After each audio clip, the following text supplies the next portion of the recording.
चलिए ये आप लोगों की एक लास्ट मिनट रिविजनरी क्लास है, राइट। जहाँ पर हम लोग बात करने वाले हैं किस चैप्टर के रिगार्डिंग, डिविडेंड पॉलिसी के रिगार्डिंग, करेक्ट। डिविडेंड पॉलिसी के अंदर अगर मैं बात करूँ तो हमने करना क्या है, डिविडेंड पॉलिसी एंड उससे रिलेटेड हम लोगों ने मैनेजमेंट के बारे में सीखना है। डिविडेंड पॉलिसी एंड डिविडेंड से रिलेटेड मैनेजमेंट के बारे में हमने सीखना है।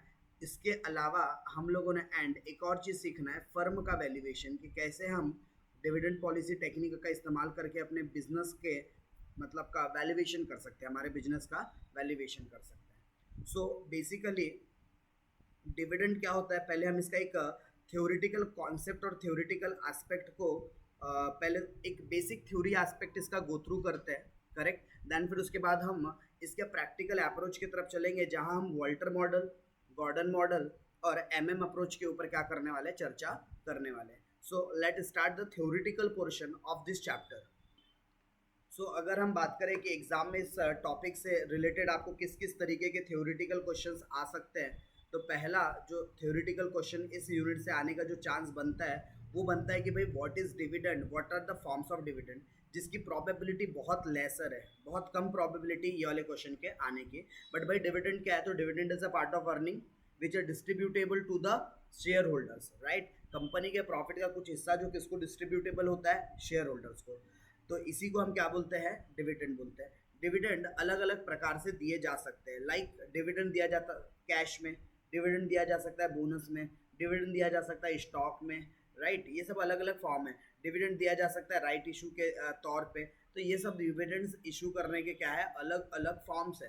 तो अगर हम फॉर्म्स की बात करें, डिविडेंड कैश में इशू हो सकता है, डिविडेंड स्टॉक्स के फॉर्म में आप दे सकते हो, किसी प्रॉपर्टी के रूप में भी आप डिविडेंड दे सकते हो, स्पेशल डिविडेंड जो किसी स्पेशल ओकेशन पर दिए जाते हैं, डिविडेंड री इन्वेस्टमेंट प्लान, मतलब कि एक ऐसा भी डिविडेंड होता है जिसमें हम लोग उनको डिविडेंड, अपने जो भी इन्वेस्टर्स है उनको डिविडेंड न देते हुए वही डिविडेंड के अमाउंट को री इन्वेस्ट कर देते हैं, तो उसको डिविडेंड री इन्वेस्टमेंट प्लान बोलते हैं। स्क्राइप मतलब ये होता है एक प्रकार से शेयर दे देना उनको, एक्स्ट्रा और शेयर इशू कर देना। लिक्विडिटिंग डिविडेंड मतलब कि कंपनी क्या करती है, अपनी एसेट्स वगैरह बेचकर डिविडेंड देती है, उसको लिक्विडिटिंग डिविडेंड बोलते हैं। रेगुलर डिविडेंड का मतलब होता है एक रेगुलर इंटरवल पर, लाइक वो ईयरली या क्वार्टरली बेसिस पर क्या किया जाता है, पे किया जाता है। इरेगुलर डिविडेंड का मतलब होता है कभी दिया जाता है कभी नहीं दिया जाता। एंड डिविडेंड यील्ड मतलब इनकम। तो ये कुछ बेसिक टाइप्स थे, अदरवाइज उसके नीचे जो दिख रहे हैं ये फॉर्म्स नहीं है, ये उसके कैरेक्टरिस्टिक्स के अंदर आने चाहिए थे। ओके, अगला जो सवाल था आप लोगों के पास, explain the types of dividend policy, right. हाँ, टाइप्स ऑफ डिविडेंड पॉलिसी के ऊपर क्वेश्चन आने का चांस रह सकता है, 50-50 चांस है इस क्वेश्चन के आने के, कि डिविडेंड पॉलिसी क्या होता है और कितने प्रकार के डिविडेंड पॉलिसीज होती है और उसके इंपॉर्टेंट क्या क्या है, इंपॉर्टेंट फॉर कंपनी। तो अगर मैं बात करूं, अगर हम टाइप्स ऑफ किसकी बात करें, डिविडेंड पॉलिसी की, तो एक, अच्छा पहले तो डिविडेंड पॉलिसी का मतलब क्या होता है, जहां पर हम क्या करते हैं, स्ट्रेटेजीज फ्रेम कर रहे हैं, राइट। कंपनी के लिए हम क्या कर रहे हैं, डिविडेंड कैसे बांटना, किस तरीके से बांटना, उसकी स्ट्रैटेजी बना रहे हैं, तो उस स्ट्रैटेजी को ही हम क्या कहेंगे, डिविडेंड पॉलिसी कहेंगे। डिविडेंड पॉलिसी मतलब how much dividend should be distributed and how much the amount should be retained by the company for future growth और the prospectus of growth is considered as a dividend policy. इसी को हम क्या considered करते हैं, dividend policy considered करते हैं। अगर मैं डिविडेंड पॉलिसी के प्रकार की बात करूं तो एक होता है आपका रेगुलर डिविडेंड पॉलिसी, जनरली जहां पर एक रेगुलर इंटरवल पर हमने मैकेनिज्म फिक्स कर रखा है, उस मैकेनिज्म के, उस सिस्टम के हिसाब से कंसिस्टेंटली हम डिविडेंड क्या करेंगे, पे करेंगे। उस कंसेप्ट को बोलते हैं रेगुलर डिविडेंड पे आउट या पॉलिसी। इरेगुलर डिविडेंड पॉलिसी का मतलब होता है जहां पर हम लोग फिक्स्ड नहीं है, कभी हम डिविडेंड देंगे कभी नहीं देंगे, कभी एडहॉक बेसिस पर दे देंगे, तो इस तरीके से हम लोग डिविडेंड्स वगैरह प्रोवाइड करते हैं। स्टेबल डिविडेंड पॉलिसी का मतलब होता है कि डिविडेंड के अंदर हम बार बार फ्लक्चुएशन नहीं कर रहे, एक बार जो पे आउट रेशियो डिसाइड हो गया है तो ऑलवेज हम क्या करेंगे, उसी को मेंटेन करते हुए चलेंगे, चाहे फिर ज़्यादा प्रॉफिट हो चाहे कम हो। We are providing dividend at a stable rate, उसको बोलते हैं स्टेबल डिविडेंड पॉलिसी। अच्छा, कांस्टेंट डिविडेंड पॉलिसी का भी कॉन्सेप्ट सेम है, ये दोनों कॉन्सेप्ट क्या है आपके, सिमिलर है, स्टेबल एंड डिविडेंड। अच्छा, रेसिडुअल डिविडेंड पॉलिसी का मतलब होता है अगर एट द एंड कुछ बच जाए आपके पास सारे कंपनी के रिक्वायरमेंट को फुलफिल करने के बाद, तो डिविडेंड बांटोगे। बचे कुछ वैल्यूज में से अगर आपको डिविडेंड बांटना है तो उसको रेसिडुअल डिविडेंड पॉलिसी बोला जाता है। जैसे कि बहुत सारे बच्चे करते हैं स्पेशली ऑफलाइन क्लासेस में, छोड़ो ना, हम पहले सारे खर्चे कर लेंगे, आखिरी में जेब में पैसा बच गया तो ट्यूशन की फीस दे देंगे, राइट। यानी आपका क्या सोच ट्यूशन फीस को लेकर, रेसिडुअल पॉलिसी है, सब खर्चे पहले करेंगे, राइट। पार्टी में जाएंगे, घूमेंगे, बाद में बोले एजुकेशन के पीछे पैसे खर्च कर देंगे। अगर आपकी ये मेंटालिटी है सो इट मीन्स आपकी रेसिडुअल पॉलिसी है, मतलब आखिरी में बचे कुछ चीजों से कर लेंगे, राइट। अच्छा, कोई लोगों की रेसिडुअल पॉलिसी एक्सपेंसेस को लेकर हो सकती है, बच गए पैसे तो खर्च करेंगे, अदरवाइज नहीं करेंगे। चलो आगे, नेक्स्ट है हमारे पास टारगेट डिविडेंड पॉलिसी। एक कंपनी पहले से फिक्स्ड करती है कि हमने कितना डिविडेंड देना है और वो टारगेट के हिसाब से डिविडेंड और अर्निंग को प्लान आउट किया जाता है। जीरो डिविडेंड पॉलिसी मतलब जहां पर किसी भी प्रकार का डिविडेंड नहीं दिया जाता। तो ये कुछ अलग अलग प्रकार के 4 से मेन 5 प्रकार आपको देखने को मिलेंगे। एक तो रेगुलर, इररेगुलर, राइट, उसके बाद स्टेबल, राइट, या फिर अनस्टेबल, बाकी वो इररेगुलर के अंदर आ गया। तो ये स्टेबल और constant dividend policy almost similar होता है। रेसिडुअल, टारगेट और जीरो, ये कुछ डिविडेंड पॉलिसीज थे आपके। अच्छा, इसकी इंपॉर्टेंस की बात करूँ तो देखो, डिविडेंड देने से शेयर होल्डर की वैल्यू क्या होती है, इंक्रीज होती है।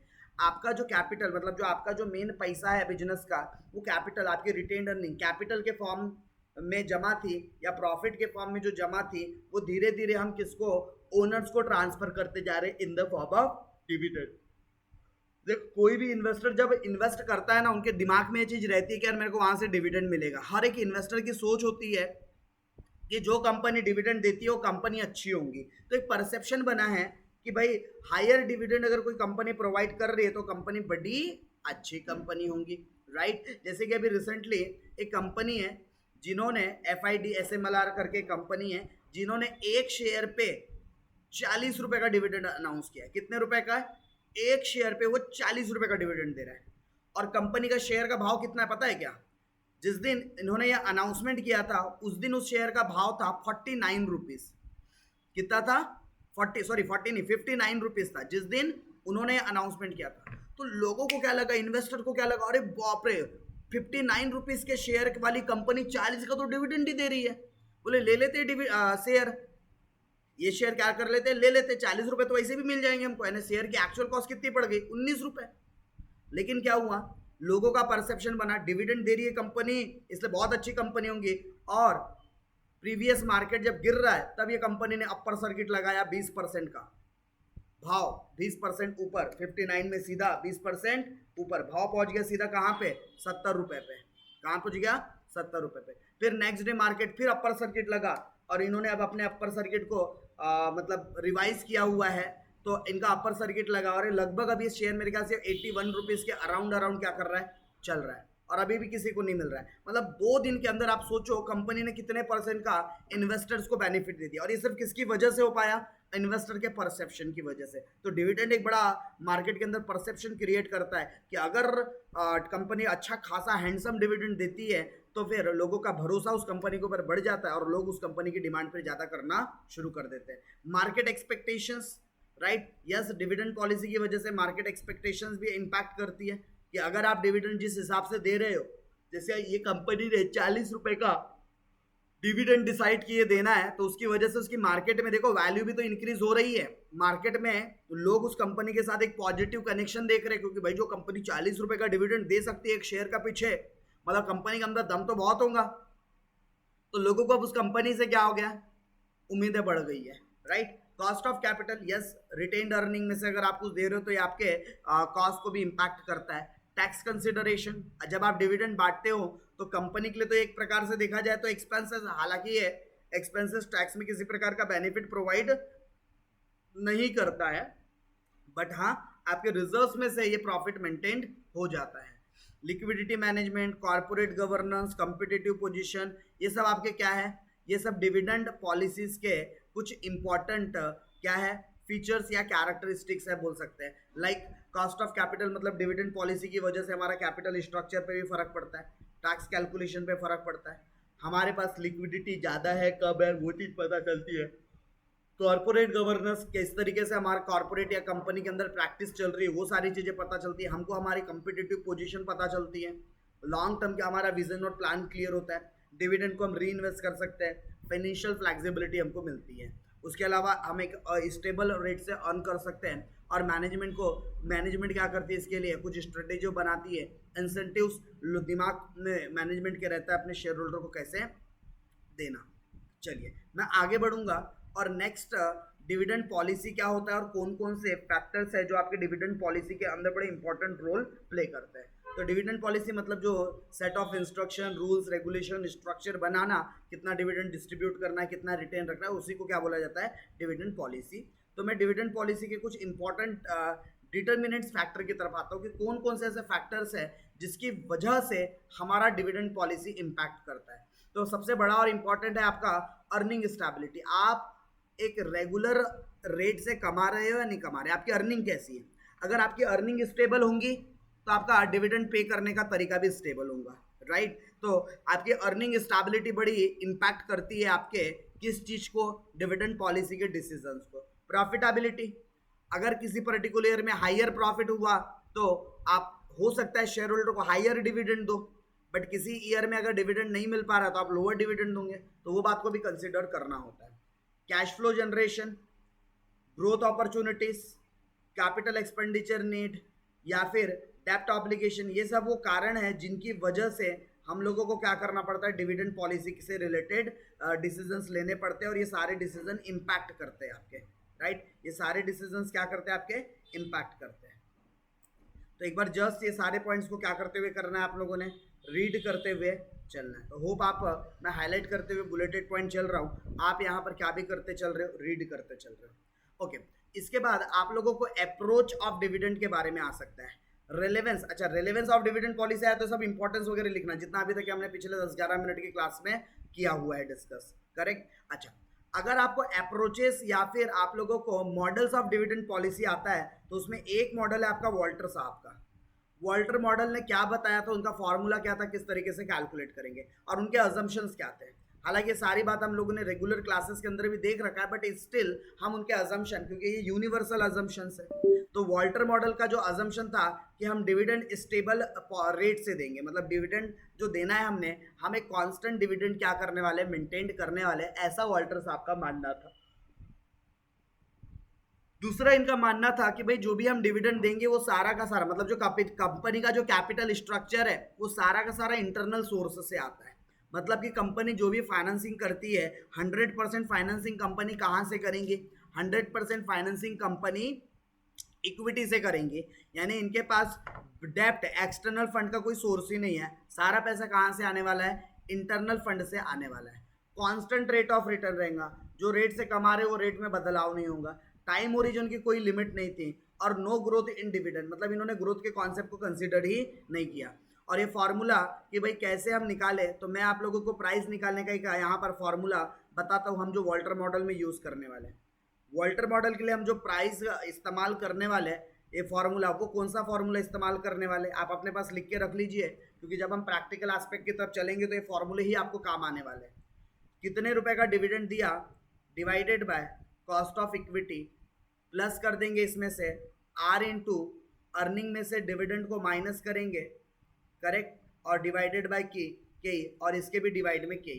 तो अब क्या हो रहा है, दोनों के बेस में देखो के कॉमन है, तो दोनों के अगर बेस में के कॉमन है तो मैं सीधा एक ही के ले लेता हूँ, दोनों के बेस को हमने कॉमन कर दिया। तो फिर हमारा फॉर्मूला बनना चाहिए dividend plus R into E minus D divided by K. तो ये मेरा एक फाइनल अल्टीमेट फॉर्मूला बन गया, किस चीज़ के लिए, अंडर द वॉल्टर मॉडल, किस तरीके से हम प्राइस निकालेंगे, राइट। ये वाला जो फॉर्मूला लिखा है हम इसका इस्तेमाल नहीं करेंगे, हम ये वाले फॉर्मूले का इस्तेमाल करने वाले हैं। चलिए, तो ये था आप लोगों का डिविडेंड जो पॉलिसी है वॉल्टर मॉडल के अंदर निकालना होता। गॉर्डन मॉडल के अंदर भी ऑलमोस्ट सेम चीज़ थी, बट एक फर्क था। क्या फर्क था, गॉर्डन मॉडल ने जो फोकस किया है वो किस चीज़ के ऊपर फोकस किया है, उन्होंने फोकस किया है ग्रोथ के ऊपर, राइट। किसके ऊपर, ग्रोथ के ऊपर उन्होंने फोकस किया है। गॉर्डन मॉडल में ग्रोथ एक बड़ा इंपॉर्टेंट फैक्टर होता है, राइट। गॉर्डन मॉडल में क्या होता है, ग्रोथ एक बड़ा इंपॉर्टेंट फैक्टर होता है। तो इनका भी अजम्पशन क्या था, कांस्टेंट ग्रोथ होंगी, डिविडेंड का अमाउंट हम री इन्वेस्ट कर सकते हैं, टाइम होरिजन की कोई लिमिट नहीं है, कांस्टेंट रिटर्न मिलेगा, इंटरनल फाइनेंसिंग, इनका भी कहना क्या था, इंटरनल फाइनेंसिंग। तो ये सब इनके क्या थे, इंटरनल, ये सब अजम्पशंस थे उनके। अच्छा, इनके भी अगर मैं फॉर्मूले की बात करूं तो इन्होंने जो फॉर्मूला बताया वो क्या फॉर्मूला था, इनका फॉर्मूला था डिविडेंड, राइट। जो भी ग्रोथ के साथ डिविडेंड आएगा वो dividend divided by R minus G, right. तो मैंने ये नेट ऑफ करके लिखा है formula, dividend D1 divided by R minus G. इसी को चाहूँ तो एक और तरीके से निकाल सकता था, कैसे, अर्निंग को मल्टीप्लाइड कर दूं मैं, अर्निंग माइनस जो मेरे पास अर्निंग आ रही है, राइट, उसमें से हम अगर अर्निंग में से जितना डिविडेंड देते हैं, सॉरी जितना हम रिटेन रखते हैं, अगर उसको माइनस कर दूं 1 माइनस बी, तो पता चल जाएगा कितना डिविडेंड दिया जाता है, राइट। और इसी को फिर आर माइनस जी से भी हम क्या कर सकते हैं, डिवाइड करके पता कर सकते हैं। तो ये हमारा वॉल्टर मॉडल के, सॉरी गॉर्डन मॉडल के अंदर क्या है, फॉर्मूला इस्तेमाल करने वाले। D1 का मतलब होता है एक्सपेक्टेड डिविडेंड जो हम आगे चल के देने वाले हैं, करेक्ट। चलिए तो आगे बढ़ेंगे, मैं सारे भी न्यूमेरिकल के अंदर ये गॉर्डन वॉल्टर के आपको फॉर्मूले एक बार फिर से पूरे लिखवाने वाला हूँ, करेक्ट। ये क्रिटिसिज्म्स वगैरह के बारे में बोल रहा है, एक बार जस्ट रीड आउट करना आप लोग ये सारी चीज़ों को।